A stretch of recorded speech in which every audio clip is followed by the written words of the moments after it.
Hello everybody, and welcome back to part 4 of our video series, and we're going to talk about automation and the wizard behind the curtain.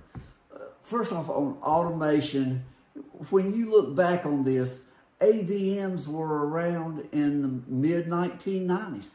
We've had them forever, and I can remember going to a luncheon with local lenders when that was still permitted from appraisers, and they would laugh about these AVMs. And one guy told me that out of 10 automated valuations, 8 of them weren't worth the paper they were written on, and 2, they could kind of manipulate any way they want. And basically, all of them were absolutely useless to the bank and useless to a consumer. The only thing they were good for is that they gave the bank control. But the local lender didn't have a say-so in that. It was the big people back in the home office that wanted to use AVMs because it reduced the role of appraisers. But one thing that's the same today as it was back in 1994, if you look at AVMs and you take away all the bells and whistles, it still kind of comes down to that one magical formula that we always talk about, and it's price per square foot. The problem with that formula is that it's based on, a sales price and a square footage. Most oftentimes, that square footage is taken from public records, which never goes in the house. That's the easiest thing to prove in the world if you look at anything, and I've studied this for 20 years. I can tell you the information is absolutely wrong enough to impact home values, and that's a problem. Even if it's 200 or 300 square feet off, if there's basements in there or in upper levels, there can be 800, 1,400. There can be huge differences in square footage. And if you're appraising, let's just say a $200 a square foot and it's off 1,000 square feet, that's going to affect the value. It's going to affect the taxes that are paid on the house. And sometimes it can be way too high and sometimes it can be way too low. The point is they're not accurate. Let's ask Zillow. Now, we all know that Zillow is a massive company. Do they have large amounts of data? Absolutely they do. But based on using all of that data and all their intelligence, the things that they've learned since 1994, they have still had to stop doing, they're not buying houses anymore based on their valuations, their automated valuations, because it was making them lose money. Folks, if Zillow can't get this right, nobody else can get it, and it will never be accurate. The only way to price real estate is to use an experienced appraiser. It is an art form. A computer is never going to do it. I don't care who's behind the curtain, what formula they have.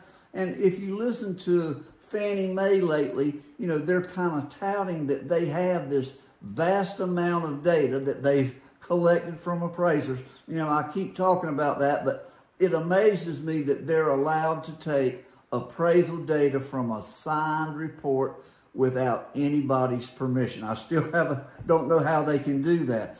But no matter how much data they have, a computer cannot value real estate. It's a people business. It's guided by circumstance. Somebody may need to buy a house that's moving for a new job in 3 weeks. It can be military people. Somebody can have a death in the family, an illness. There are circumstances that impact home values, and a computer does not know circumstances. They never will.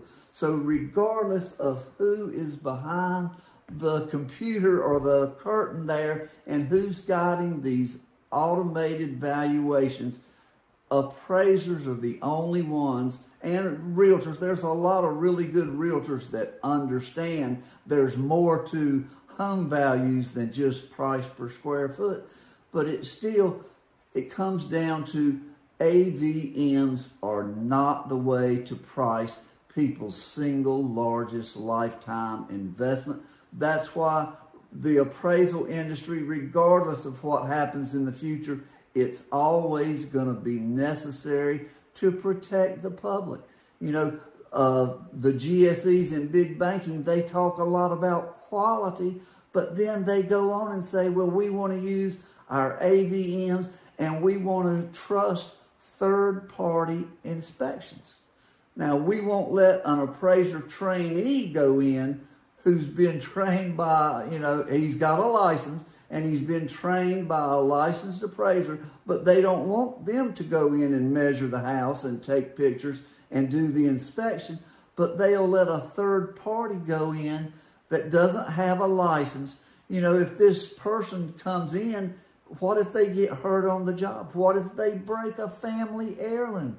Who's responsible for them? No one, unless they get an appraisal signature and they can blame that. Third-party inspections are a dangerous thing that should not be allowed to continue. Automated valuations should not be part of the valuation process. If you want to know a general number for fun, and even if you want to get a range, there's a lot of times when appraisals are not needed on a loan. Yeah, I'm an appraiser and I'm saying that.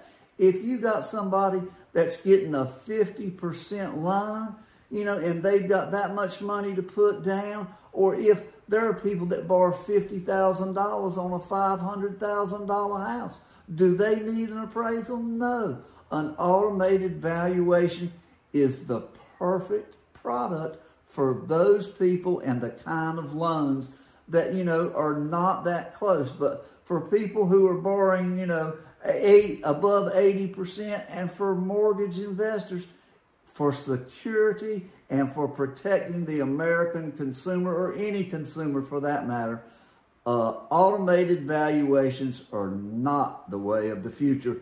Appraisers need to be here forever and ever when it comes to valuing the American home.